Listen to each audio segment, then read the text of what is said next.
ลูกทำงานหนักเพราะอยากเห็นแม่พักผ่อนจิตใจอาว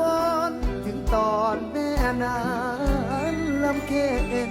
สิ้นสวยสักผืนเสื้อตัวงามบอกเคยได้เห็นเลี้ยงลูกบนทางลำเค็นลูกเห็นแม่เหนื่อยมาพออยู่กอทอสานก่อเพื่อแม่ทุกอย่างทำงานรับจ้างหาทางสร้างบ้านวันรอได้เงินบาทใดอย่ารอให้แม่ต้องเอ่ยขอส่งรายเดือนมารอคงพอให้แม่สบายสิ้นปืนใหม่ถูกใจซื้อมาใช้หน่อยอาหารอร่อยถูกปากแม่อย่าห้ามใจงานหนักงานเบาจ้างใครเขาทำแทนก็ได้เก็บแรงไว้ก่อนลูกชายในวันที่กลับคืนหน้า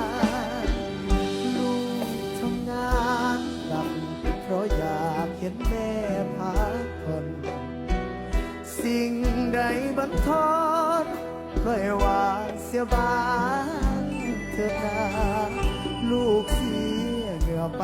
ขอเสียดายดอกน้ำแม่จ๋าขอเพียงวันลูกคืนหน้าได้เป็นแม่มีสุขใจฝากให้กับทุกคนผู้ใช้แรงงานทุกคนนะครับฝากกลับไปหาคุณแม่ด้วยลูกทำงานหนักเพราะอยากเห็นแม่พักผ่อน